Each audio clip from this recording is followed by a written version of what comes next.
तोहरा से प्यार करला बैठे पुल पर इंतजार करला डीजे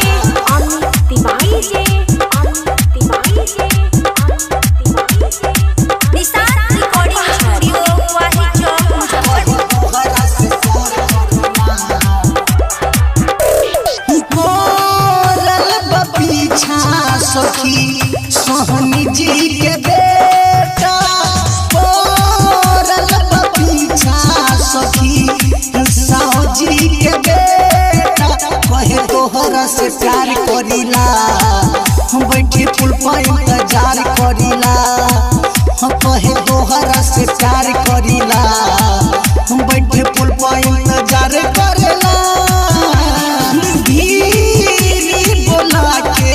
हमके नंबर देता धीरे बोला के हमके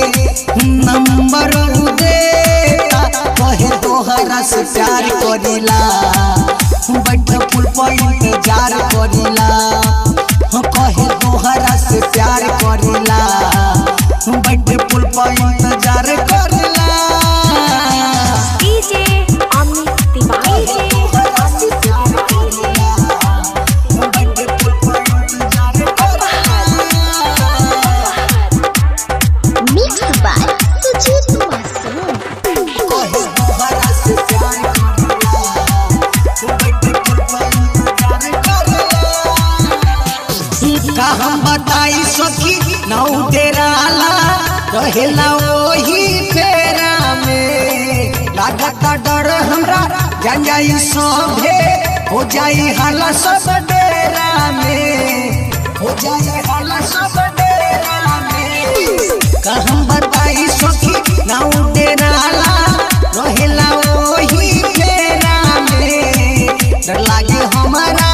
जान जाई सभे हो जाई हाला सब डेरा में चुपे चोरी मिला तो नहीं के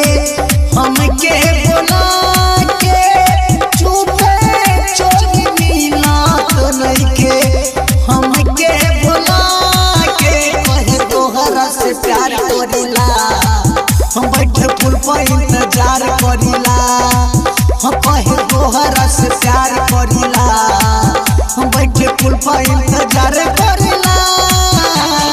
तोहरा से प्यार करिला हम बैठे पुल पर इंतजार करिला डीजे अमित तिवारी जे कहे तोहरा से प्यार करिला हम बैठे पुल पर इंतजार करिला इंद्रजीत अकेला काहे माने न बात हो रहेला खाली फेरा में देख न पाई रमेश ओकर खेला